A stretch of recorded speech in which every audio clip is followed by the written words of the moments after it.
1 Samuel, chapitre 1. La naissance de Samuel.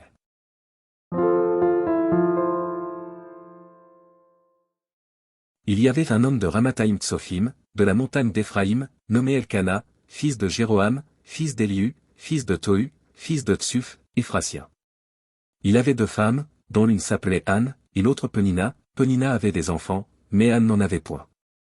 Chaque année, cet homme montait de sa ville à Silo, pour se prosterner devant l'Éternel des armées et pour lui offrir des sacrifices.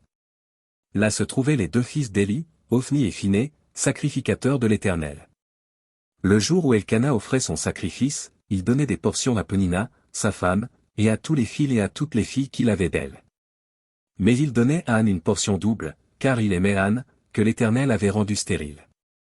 Sa rivale lui prodiguait les mortifications, pour la porter à s'irriter de ce que l'Éternel l'avait rendue stérile. Et toutes les années il en était ainsi. Chaque fois qu'Anne montait à la maison de l'Éternel, Penina la mortifiait de la même manière. Alors elle pleurait et ne mangeait point. Elkana, son mari, lui disait, « Anne, pourquoi pleures-tu, et ne manges-tu pas? Pourquoi ton cœur est-il attristé? Est-ce que je ne vaux pas pour toi mieux que 10 fils ?» Anne se leva, après que l'on eut mangé et bu à Silo. Le sacrificateur Éli était assis sur un siège, près de l'un des poteaux du temple de l'Éternel.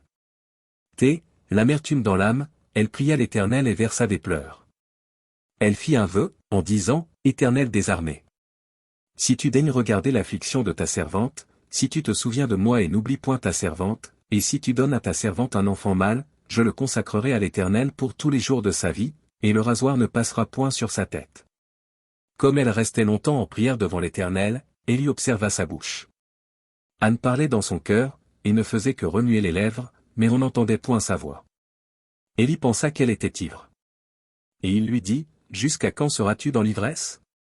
Fais passer ton vin. » Anne répondit, « Non, mon Seigneur, je suis une femme qui souffre en son cœur, et je n'ai bu ni vin ni boisson enivrante, mais je répandais mon âme devant l'Éternel.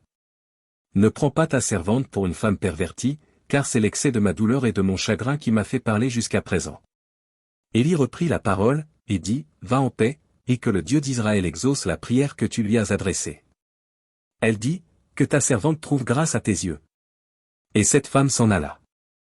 Elle mangea, et son visage ne fut plus le même. Ils se levèrent de bon matin, et après s'être prosternés devant l'Éternel, ils s'en retournèrent et revinrent dans leur maison à Rama. Elkana connut Anne, sa femme, et l'Éternel se souvint d'elle. Dans le cours de l'année, Anne devint enceinte, et elle enfanta un fils, qu'elle nomma Samuel, car, dit-elle, je l'ai demandé à l'Éternel.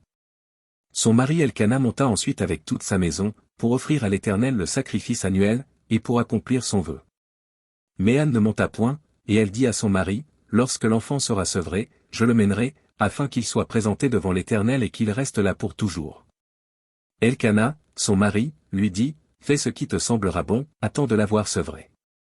Veuille seulement l'Éternel accomplir sa parole. Et la femme resta et allaita son fils, jusqu'à ce qu'elle le sevrât. Quand elle l'eut sevré, elle le fit monter avec elle, y prit 3 taureaux, un épha de farine, et une outre de vin. Elle le mena dans la maison de l'Éternel à Silo, l'enfant était encore tout jeune. Ils égorgèrent les taureaux, et ils conduisirent l'enfant à Éli. Anne dit, mon Seigneur, pardon. Aussi vrai que ton âme vit, mon Seigneur, je suis cette femme qui me tenait ici près de toi pour prier l'Éternel.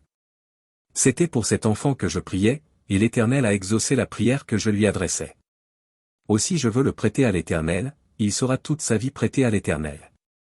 Et ils se prosternèrent là devant l'Éternel.